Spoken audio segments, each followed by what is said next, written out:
लेकिन आज सुबह से कह सकते हैं कई दिनों पहले से एक जो आवाज आ रही है कि ये चुप्पी, प्रधानमंत्री की चुप्पी, खामोशी बहुत कुछ बोल रही है। हमारी साहब बहुत अच्छा लगता है जब आपके चैनल पर होता, फिर आप जनरल जीडी बख्शी और जनरल सिवाज को जब आपने बुलाया तो मेरी क्या जरूरत है, इन दोनों की जानकारी बेमिसाल है। Always a pleasure to be on your show, so बहुत अच्छा लगता है।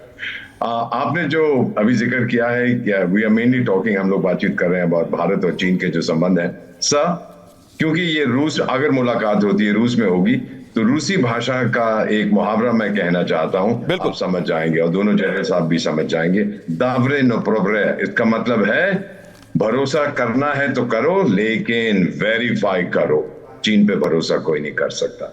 अब ये क्यों हो रहा है सर, इसके बारे में बहुत जल्दी से बता देता हूं। ये हो रहा है कि चीन की इकोनॉमी खत्म हो गई है, फाइनेंशियल सिस्टम बर्बाद हो रहा है, $6 ट्रिलियन के डेट है, ऋण है उसके प्रोविंशियल गवर्नमेंट्स को, पैसे नहीं है सर। एक बड़ी फौज को रखना, पेंशन देना, तनख्वाह देना बहुत मायने रखता है। उसके पास अब पैसे नहीं है तो अब वो दोस्ती करने की कोशिश कर रहा है कि शायद मैं अपने सोल्जर्स वहां घटा दूं। लेकिन आपको ये भी याद होगा, मीठी मीठी बातें करने के बाद 2022 में तवांग में भी घुसने की कोशिश की थी, वहां पर भी उसको बहुत मार पड़ी, भाग गए वहां से। इस पे भरोसा नहीं किया जा सकता, मेरा मानना है सर। मैं उम्मीद करता हूं, प्रार्थना करता हूं मैं गलत हूं, जब ये ब्रिक्स का समिट खत्म हो जाएगा फिर वो कुछ ना कुछ बदमाशी करेंगे। लेकिन एक चीज स्पष्ट है, नरेंद्र मोदी साहब की बॉडी लैंग्वेज देखकर लगता है कि अब उनको ये भरोसा पूरी तरह से है, अगर भारत से किसी ने पंगा लिया तो फिर उसका अंजाम उसके लिए अच्छा नहीं होगा। दलेर मेहंदी का गाना याद आता है, और पंगा ना लेना,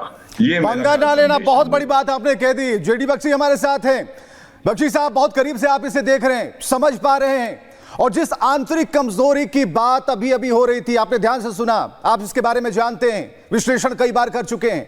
लेकिन भरोसे की बात जरा चैप्टर 2 में रखते हैं। चैप्टर 1 की अगर हम बात करें तो यहां पर जो सिनारियो है उसमें कमजोरी, बेबसी, लाचारी, मजबूरी, 4 ऐसे शब्द हैं जो आते हैं चीन के हिस्से।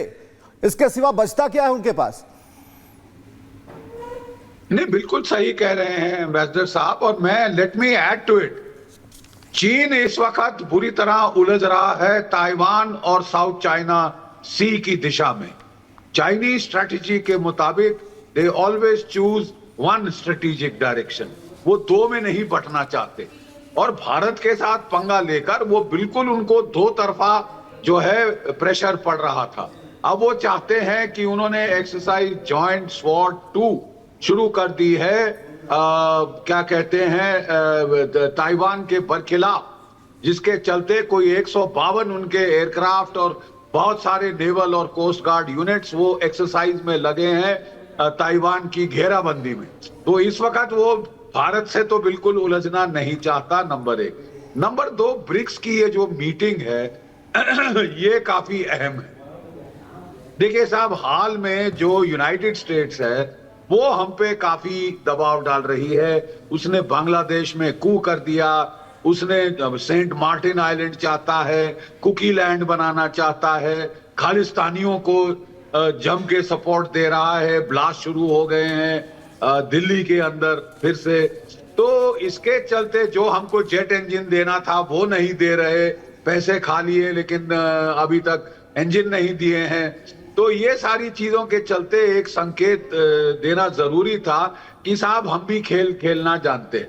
बिल्कुल, तजुर्बा बड़ा है आपका तजुर्बा बड़ा है। लेकिन हम जानना चाहेंगे, प्रधानमंत्री की उस चुप्पी पर कई तरह के सवाल खड़े किए जा रहे थे। 2020 के बाद से यह कहा जा रहा था प्रधानमंत्री मौन साधना में क्यों है, चुप क्यों है, हिमालय चले जाएं। लेकिन इस चुप्पी के पीछे की जो आवाज थी अभी सुनाई दे रही है, आप महसूस कर पा रहे हैं बख्शी साहब? कि इस ब्रिक्स मीटिंग में कई बड़े अहम फैसले लिए जाएंगे। एक है ब्रिक्स करेंसी के ऊपर, ठीक है, जिसमें 40% गोल्ड पे बेस्ड होगी, बाकी 60% आपकी जो करेंसीज हैं उनके ऊपर बेस्ड होगी, और उनके बीच में जो समन्वय है वो ब्लॉकचेन और फ्रैक्टल के प्रोग्राम से किया जाएगा।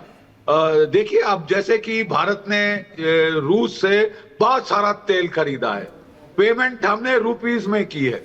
अब रूस कह रहा है कि साहब ये रुपयों का मैं क्या करूं, तो एक एक्सचेंज मैकेनिज्म बनानी पड़ेगी और उससे डी डॉलराइजेशन होगी, जिससे साहब जो अमेरिका का वर्चस्व है फाइनेंशियल मार्केट्स में और dollar is the currency of world trade, वो उसको बड़ा धक्का लगेगा साहब, उसको धक्का लगना फिर भी बात वहीं पर रुकी हुई है। इकोनॉमी की बात है, कहीं ना कहीं लड़खड़ाती अर्थव्यवस्था को ठीक करने की दिशा में, और लगता है ऐसा चीन को ऐसा समझ में आ रहा है कि भाई अब नहीं तो फिर कभी नहीं हो सकता। मेजर जनरल AK सिवाच हमारे साथ हैं रक्षा विशेषज्ञ के तौर पर। सिवाच साहब, जब हम बात कर रहे हैं तो हमने कहा ना कि चैप्टर 2 है भरोसे की बात। अब तक जो भी हुआ, बातचीत हुई, जो एक्शन हमने चीन का या फिर रुख भारत के प्रति चीन का देखा है, भरोसा नहीं जम रहा। आप किस दृष्टिकोण से इसे देख पा रहे हैं? आपके चश्मे से हम इस पूरे सिनारियो को देखना चाह रहे हैं। हाँ देखो, सच्चाई है, मैं वहां पर चीफ ऑफ स्टाफ रह चुका हूँ कोचिंग लद्दाख में। ये सच है कि चीन पे भरोसा तो बिल्कुल नहीं कर सकते, मगर ये भी सच है कि भारत ने अभी अपना जो वहां पर स्थिति है वो बड़ी मजबूत कर दी है। हमने जो इंफ्रास्ट्रक्चर बना लिया है लद्दाख से अरुणाचल प्रदेश, वो काबिल तारीफ है। और अब हम करें डिसएंगेजमेंट, जो पेट्रोलिंग है देपसांग में, पेट्रोलिंग पॉइंट 10 से लेके 13 जहां वो जाने नहीं दे रहे तो वहां जाएंगे, मगर हमने ये तो कभी नहीं कहा कि हम अपने ट्रुप्स को डी-इंडेक्ट कर देंगे। जो हमने 50 से 60 हजार अपने ट्रुप्स हैं, जो हमने इंफ्रास्ट्रक्चर बना लिया है, उनका हैबिटाट बना लिया है, मुझे नहीं लगता भारत इतनी जल्दी उनको वहां से निकालेगा, क्योंकि चीन पे भरोसा नहीं कर सकते। और मुझे लगता है कि ये एक भारत की कूटनीति की जीत है। एक बहुत बड़ा प्रेशर डाला था भारत ने चीन पे कि हम बिजनेस एज यूजुअल नहीं हो सकती, रिलेशन जब तक इंप्रूव नहीं होंगे, जब तक यथास्थिति अप्रैल 2020 और लाइन ऑफ एक्चुअल कंट्रोल में शांति नहीं आएगी। तो सच्चाई है, कहीं ना कहीं प्रेशर आया शी जिनपिंग पे, क्योंकि ये सच्चाई है उनकी इकोनॉमी बिल्कुल अच्छा नहीं कर रही, सप्लाई चेन वहां से मूव कर गई है, इंडोनेशिया, वियतनाम भारत में आ गई हैं।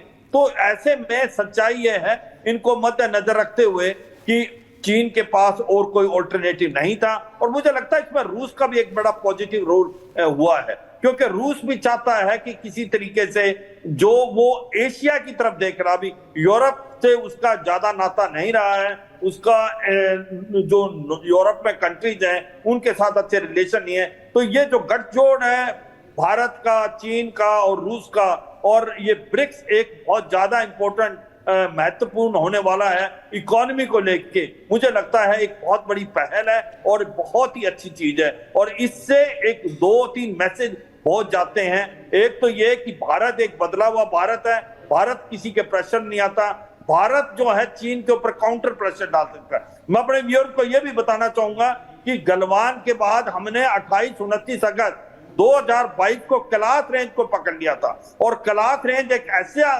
था जैसे हमने हाजी पीर को पकड़ा था 1965 में, क्योंकि चशुल बौल तो बौल हमारे हाथ में था। स्पांगुर गैप जहां से चीनी 1962 में आए थे, वो हमारे एक प्रकार कब्जे में था, फायर एंड ऑब्जर्वेशन से।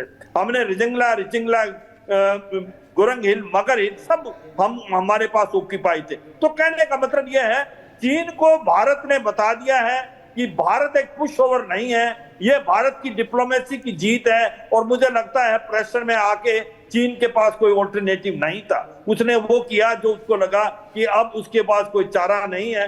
मगर भारत